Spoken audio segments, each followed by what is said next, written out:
मराठा समाज बनाम ओबीसी समाज, इस प्रकार की जंग महाराष्ट्र की सियासत में हमें दिखने को मिल रही है।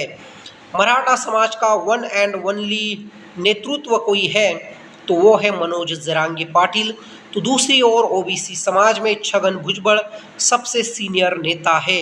लक्ष्मण हके जो एक नए ओबीसी के नेता बनकर सामने आ रहे हैं, उन्होंने मराठा रिजर्वेशन पर काफ़ी चिंता और घोर विरोध उन्होंने मराठा समाज के इस रिजर्वेशन का किया है। देवेंद्र फडणवीस पर भी उन्होंने कटाक्ष कहा है कि फडणवीस जी ने हमारे खिलाफ यानी हमसे जो है अन्याय किया, ये भावना उन्होंने मीडिया से बोल के दिखाई।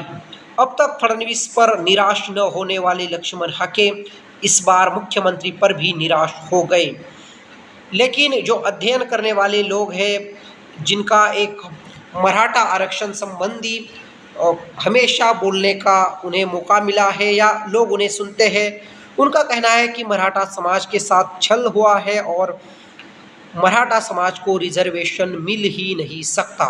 मराठा समाज का लड़ाई कोर्ट में लड़ने वाले विनोद पाटिल ने कहा कि मराठा समाज को कोई भी रिजर्वेशन नहीं मिलेगा। ये जो जीआर है, ये इसका कोई मतलब नहीं है, ये मराठा समाज के हित में नहीं है। तो दूसरी ओर मनोज जरांगी पाटिल जी ने कहा है कि मराठा समाज को रिजर्वेशन तो मिल चुका है, लेकिन यदि जीआर द्वारा यानी गवर्नमेंट ने जो डिसीजन लिया है उसमें उनको फंसाया जाता है या उनके साथ धोखाधड़ी की जाती है, तो फिर महाराष्ट्र के विधायकों को, सांसदों को और मिनिस्टर लोगों को सत्ता पक्ष के वो घूमने नहीं देंगे। तो मनोज जरांगी पाटिल जी ने साफ तौर पे अल्टीमेटम दिया है कि जो कमिटी देवेंद्र फडणवीस के सरकार द्वारा नियुक्त की गई थी, उस कमिटी ने जो लफ्ज़ दिया है वो लफ्ज़ पे वो कायम रहे, यही मनोज जरांगी पाटिल जी का कहना है। तो दूसरी ओर मनोज जरांगी पाटिल जी को शब्द भी दिया गया है। भोसले जो छत्रपति है, जो कि विधायक है, उन्होंने कहा है कि सातारा गैजेट 1 महीने के बाद फडणवीस सरकार लागू करेगी।